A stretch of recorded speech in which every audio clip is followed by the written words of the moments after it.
அந்த மாதிரி தூக்கு கயிறை போட்டு விஸ்வநாதனை கொலை உன்னோட நிறைய வேலை இருக்கு. வா.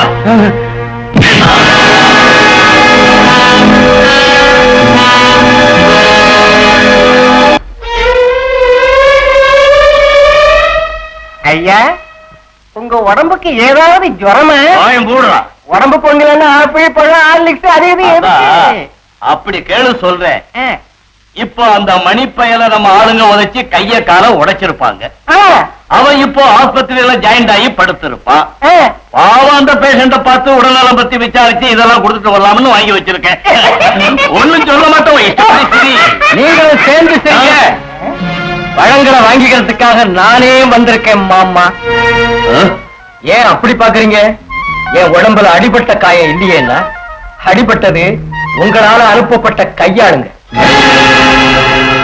அவங்க எல்லாரையும் ஜெனரல் ஆஸ்பத்திரியில் அட்மிட் பண்ணிட்டேன். அதுல 2 பேருக்கு முதுகெலும்பு முறிஞ்சு போச்சுன்னு புத்தூருக்கு அனுப்பியிருக்கேன். அது சம்பந்தப்பட்ட பில்லு பணத்தை கட்டிடுங்க. வர்றேன். மணி, எதுக்காக கோபப்படுறீங்க மாமா? நான் சொன்ன வார்த்தையை நிறைவேற்ற இன்னும் 10 நாள் இருக்கு. அதுக்குள்ள என் பெட்டி நிறைஞ்சிடும். அதை பார்த்து நீங்க வெட்கப்படுவீங்க. மணி, ஆமா, உன் பெட்டியில பணம் சேர்ந்து தங்கச்சியாட்டம் இருக்கிறவளை கல்யாணம் பண்ணி கொடுத்தா நம்ம ஐயா வெட்கப்படுறது எதுக்குயா? ஓஹோ, அதுதான் உங்க கன்ஃபியூஷனா? வார்னிஷ தெரியும்ல? அதாங்க உங்க கட்டளப்படி விஸ்வநாதனை கொன்னானே அவன் உங்களால அனுப்பப்பட்டவன். நடந்ததை எல்லாம் ஒண்ணு விடாம என்கிட்ட சொல்லிட்டான். நானும் ஒண்ணு விடாம போலீஸ்ல சொல்ல போறேன். மாமா வெக்கத்தை விட்டு ஜெயிலுக்கு போயிடுவாரு. நானும் இல்லதாவும் இங்கே இருப்போம். வர்றேன் மாமா. முடிஞ்சு போச்சு. இந்த பாருவம் இஷ்டப்படி பேசலாம், சும்மா விட மாட்டோம். அவன் கதையை இப்பவே இந்த இடத்தையே முடிச்சுடுவேன். என் கதையை முடிக்கிறது இருக்கட்டும், முதல்ல அவன் கதையை முடிங்க. இல்லன்னா உங்க கதை அவ்வளவுதான். வா மச்சான் வா. இவ பேரு பாரிஜாதம். அப்படியா? அந்த புகையில வியாபாரி ராஜாவுக்கு இவோ. அதெல்லாம் எதுக்குங்க? இப்ப நான் தனியா தான் இருக்கேன், யாரும் இல்ல. ஓஹோ, அந்த கேஸா? கேஸ் வேலையா தான் வந்திருக்கா. முதல் பெண்டாட்டியோட மக சொத்தை எல்லாம் சொந்தமாக்கிட்டாளாம். நான் ஏதோ தெரிஞ்சவனாச்சேன்னு என்கிட்ட வந்து கண்ணீர் விட்டா. நீ எதையும் செய்யக்கூடியவனாச்சேன்னு உங்ககிட்ட முடிக்காத. விவரமா நான் சொல்றேங்க. என் சக்களத்தி மகளை ஒழித்து கட்டணும். ஆஸ்தியில பாதி எனக்கு, மீதி இருக்கிறத நீங்க எப்படி பங்கு போட்டுக்கீங்களோ எனக்கு தெரியாது. யுத்தங்கள் ஏற்பட்டது பெண்ணால்தான் கேள்விப்பட்டிருக்கேன். ஆனா கொலைகள் கூட நடக்கும்னு இப்பதான் தெரியுது. அந்த பொண்ணு இருக்கா? இந்த ஊர்ல தான். நாளைக்கு ராத்திரி டான்சி கிளப்ல ஒரு டான்ஸ் ப்ரோகிராம் இருக்கு. மறுநாள் இங்க இருந்து போயிடுவா. அந்த பொண்ணு நாளைக்கு உயிரோட இருக்க கூடாது அப்படிங்கிறான். அந்த பொண்ணை கொல்லணும்னா குற்றத்தை சுமக்க கூடிய ஒரு அப்பாவிய கண்டுபிடிக்கணுமே. மணி ஒருத்தர் இருக்கான்ல, அவனை எடுத்துக்கிட்டா சரியா போயிடும். ரம்பாதேவின்னு இங்க ஒருத்தி வந்திருக்கா. தன்னை நாட்டியத்துல தோக்கடிச்சா அவனுக்கு 10,000 ரூபாய் பரிசு தர்றேன்னு சவால் விட்டுருக்கா. அவனை நீ ஜெயிச்சுட்டா ரேயா கல்யாணம் நடந்த மாதிரி தான்.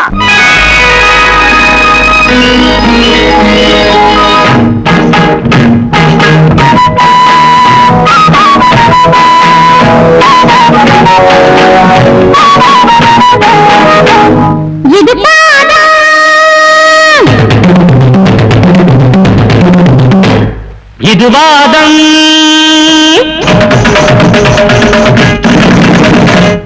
நீ கூப்பிட்ட நானா என்ன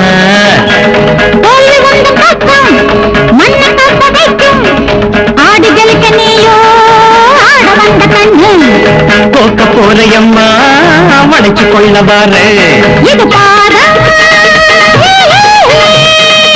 இது வாதம்.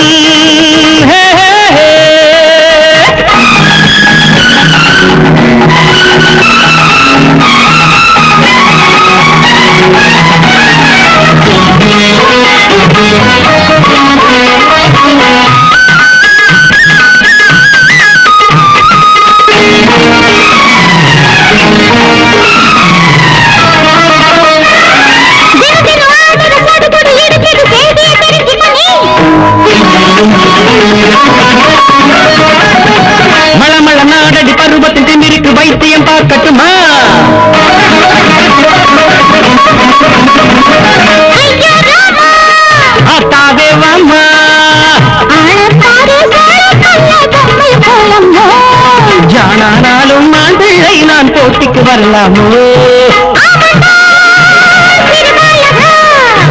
வந்து பாதுத்தா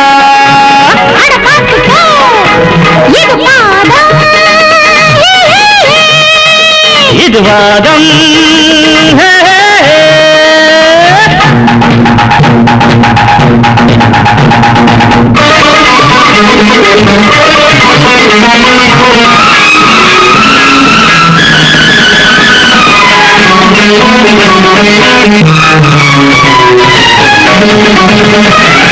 சரி வந்து போட்டு கட்டக்கட்டி மிட்டக்கட்டின தாளம் பார்த்துக்கலி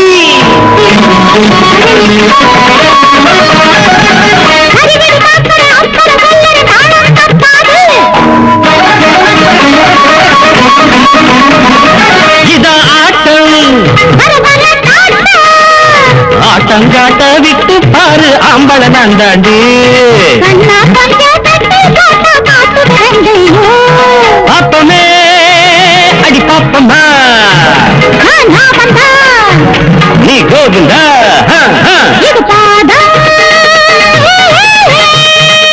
இது வாதம்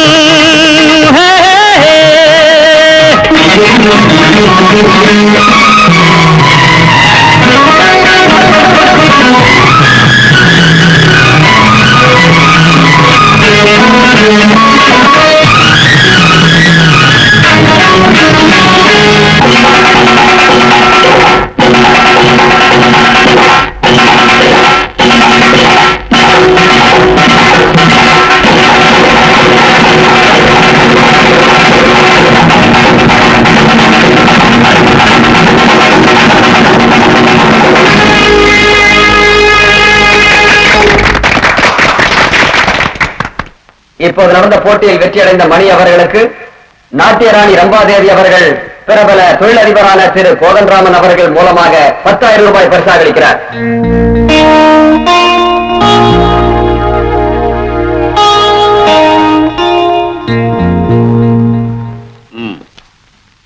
உன்னை நான் வாழ்த்துறேன்.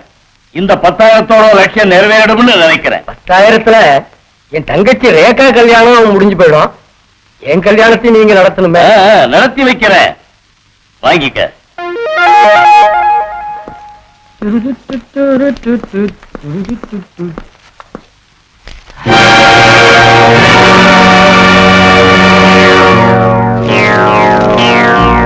உன் சபதப்படி விடியறதுக்குள்ள 50,000 ரூபாய் தந்தா உன் தங்கச்சி கல்யாணம் நடக்கும். ஆனா இந்த 10,000-தோட 50,000 ரூபாய் சேர்ந்ததா நினைச்சு நீ ஏமாந்துட்ட. இந்த வெள்ள காயத்தை வச்சு உன்னால என்ன செய்ய முடியும்?